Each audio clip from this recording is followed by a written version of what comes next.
Hello guys and welcome to today's daily puzzle, most annoying piece ever. Let's get right to it. So what do I see? Well, I see that their king is on the side of the board and is almost completely locked in by our pieces.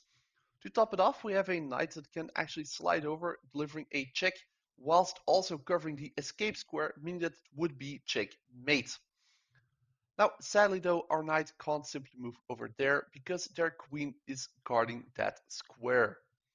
As such, we have to do something about the queen if we want to win this game, and to do that we have our rook over here that can easily slide over, either attempting to bait a capture or by applying some pressure to their queen, preventing them from doing much else.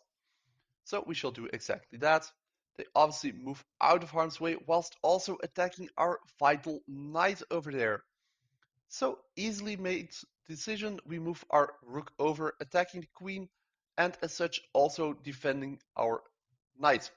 If they do decide to counter by capturing our rook, well then obviously our knight has free game to go for the checkmate. So let's see how they respond. They respond by moving out of the way. Now we can easily move our rook over. Here, attacking the queen once more, going for another bait.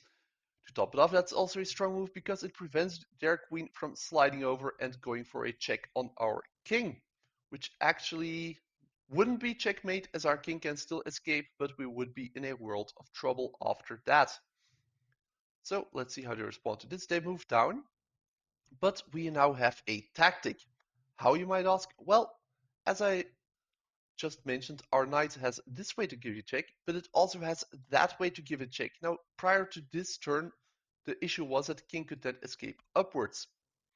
But if we now move our rook over here, then the rook actually has that square covered, meaning that our knight can use both its ways to give a check for checkmate, and the queen can only cover one. As such, doing this basically guarantees us a win. They do, however, decide to go for the brilliant check to prevent us from going for mate, baiting us into moving over, but instead we are going to sacrifice the rook. Now, if they had taken, obviously we would have taken back,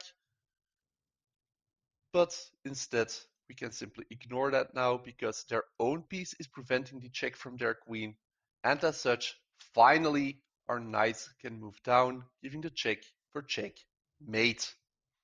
There we go. Thanks for watching. Please leave a like, subscribe, and hopefully see you next time. Bye.